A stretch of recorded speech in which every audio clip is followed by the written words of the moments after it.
Fala pessoal, espero que esteja tudo bem com vocês. Para quem não me conhece, eu sou o Rafael, estudante de engenharia ambiental, e hoje eu vim aqui na cidade de Delta realizar um trabalho. Como sobraram algumas baterias, resolvi mostrar para vocês um pouco da usina Delta, que é a matriz do grupo Delta Sucroenergia. Esse grupo ele conta com duas plantas, com duas usinas, uma na cidade de Delta, que leva o mesmo nome do grupo, e outra na cidade de Volta Grande, que é bem pertinho daqui. Deve dar por volta de uns 40 minutos aí da cidade de Delta, também no estado de Minas Gerais. E essa usina está inserida dentro da cidade, literalmente dentro da cidade. Por conta disso, ela é uma das mais importantes fontes de emprego dentro da cidade de Delta, cidade de Igarapava, cidade de Aramina e até mesmo pessoas que trabalham em cidades além desse círculo que eu estou contando para vocês, trabalham direto ou indiretamente na usina Delta, tá? Então, ela é responsável por uma boa fatia da economia da região. Além disso, a usina Delta, ela trabalha nas três vertentes da sucroenergia, que são a produção de açúcar, tanto açúcar para consumo. Então, se você está na região de Ribeirão Preto, Franca, Uberaba, Uberlândia, você consegue encontrar com muita facilidade o açúcar Delta nos mercados e também em várias outras regiões do Brasil, mas eu estou citando aqui a minha região que encontra com bastante facilidade esse açúcar. Não só o açúcar para consumo, mas também o açúcar destinado a refinamento, que é o açúcar para exportação, também é produzido aqui na cidade de Delta e é escoado para os portos aí para poder ser exportado para fora do país. O etanol, que a gente já conhece, que tem N usos, seja para combustível, seja para manutenção da saúde, seja para a produção de produtos químicos, é produzido aqui também, é destilado aqui na usina Delta. E além disso, como vocês podem ver, tem enormes caldeiras que vão transformar o bagaço da cana em energia elétrica, que vai para milhares e milhares de residências. Então, da cana, nada é perdido. Aqui nós podemos ver nesse momento o depósito do bagaço. Então, depois da cana processada, a velocidade do processamento da cana para a extração do caldo, que vai virar o açúcar e o etanol, é mais rápido do que o processamento da cana no sentido de queimar esse bagaço para poder se produzir energia. Então, o excedente de bagaço que é gerado pela usina, ele é estocado para que, mesmo após o tempo em que a safra está acontecendo e está acontecendo a moagem, a usina ainda possa continuar gerando energia. Então, é muito interessante esse ponto. Tudo tem um uso. E além disso, o excedente do caldo, que eu falei para vocês, que é utilizado para fazer tanto o açúcar quanto o etanol, e a gente chama de vinhaça, é a parte que não é utilizada dentro desses processos, ela volta para o campo para realizar a fertirrigação, já que é um produto muito rico, né, em potássio, cálcio, entre outros elementos e substâncias que o solo precisa para que a cana continue a se desenvolver, além da própria água, né? E ela não é perdida nesse processo. A gente pode ver o tamanho do pátio, né, da usina, que é o pátio de recepção da cana, onde a cana é colhida, é trazida para a usina e os caminhões são tombados, literalmente tombados. Então as carretas chegam, são desacopladas dos caminhões e essas carretas elas são tombadas para que essa cana de açúcar, essa cana já picotada que vem lá do campo, lá das colhedeiras, ela caia dentro da moenda. E aí a moenda ela vai executar um dos trabalhos mais importantes e que também vai denotar a importância e o sucesso de uma usina de açúcar e álcool, que é a moagem. Então, toda vez que você vê uma usina falar a respeito do tamanho, do seu próprio tamanho, você vê ela falar em questão de milhares de toneladas moídas, sabe? Então, a moagem é um dos processos mais importantes dentro da produção, né, de açúcar, álcool e bioenergia.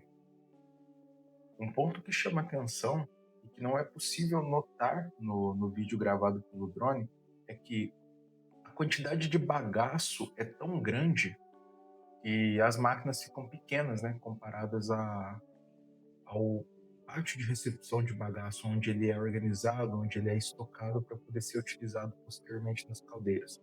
Mas se você prestar com bastante atenção, você consegue ver toda uma tubulação que cerca todo esse bagaço. E vou contar para vocês por quê. O bagaço, ele é um produto que fermenta, ele continua tendo uma atividade biológica, microbiológica, ali embaixo, conforme as camadas vão sendo empilhadas. E uma coisa muito interessante que pode vir a acontecer é o acúmulo de gases e a geração de um incêndio espontâneo, acontecimento de fogo espontâneo. Então, a usina ela já conta com um sistema de extinção de incêndio ao redor de todo o pátio de recepção de bagaço. Olha só que interessante. Aí nós podemos ver o pátio de implementos agora, onde ficam todas essas carretas que eu contei para vocês. Então a gente tem um número grande de cavalos e às vezes o número, quando eu digo cavalos, são os caminhões, tá? Ele é menor do que a quantidade de implementos, porque se estraga uma carreta dessa, a operação não para por conta disso. O caminhão simplesmente troca de carreta e continua a operação. E agora sobrevoando as caldeiras, que são incrivelmente altas, cara. Ali eu estava sobrevoando cerca de 250 metros de altitude, e mesmo assim a fumaça ainda era bem visível. Sabe? Outro ponto que é interessante destacar é que a produção de eletricidade, a bioenergia através do bagaço da cana, através dos restos da cana-de-açúcar, ela é um processo fechado. Então, é uma coisa que não é ensinada, não é muito dita, mas que é interessante ressaltar que a quantidade inicial de água, por mais que os vídeos mostrem a usina ao lado de um córrego, a captação é muito baixa. A usina ela não precisa de tanta água para funcionar, já que o sistema ele é fechado. Como eu disse para vocês, a água quente que sai das caldeiras, ela é resfriada e ela retorna para a usina para poder passar pelo processo novamente de evaporação, movimentação de turbina e após isso, resfriamento. Então a perca é muito baixa. Isso denota o quanto o Brasil ele detém uma tecnologia de produção, tanto de energia no seu estado físico, no seu estado material, que é o açúcar, quanto de energia elétrica, de fato, através de um produto que é uma cultura tão difundida no país. Pelo menos o pessoal, assim como eu que moro aqui no estado de São Paulo, que moro no exterior de Minas Gerais, sabe o quanto o interior ele é tomado por cana-de-açúcar. Seja aqui no estado de São Paulo, nordeste de São Paulo, sul de Minas, quanto no próprio nordeste do Brasil, certo? E é muito interessante ver o quão complexo e o quanto de empenho é colocado para poder fazer isso acontecer. Esse vídeo foi gravado meio que sem roteiro, né? Eu tava fazendo um trabalho de fotogrametria ali próximo e sobraram algumas baterias, eu resolvi gravar, resolvi fazer essas passagens aí por cima. Mas é um processo muito interessante. Então, se vocês quiserem, deixem aí nos comentários que eu vou fazer um vídeo mais detalhado a respeito de como funciona uma planta dessa de beneficiamento de cana-de-açúcar, de açúcar e álcool, né? E explicar para vocês o que é cada coisa dessas que por por cima, parece ser bem complicado. Realmente é complicado. Mas aí a gente entra numa das coisas mais legais da engenharia, que é poder destrinchar, poder dividir um sistema em partes cada vez menores e entender o funcionamento dessas partes cada vez menores para poder entender o todo.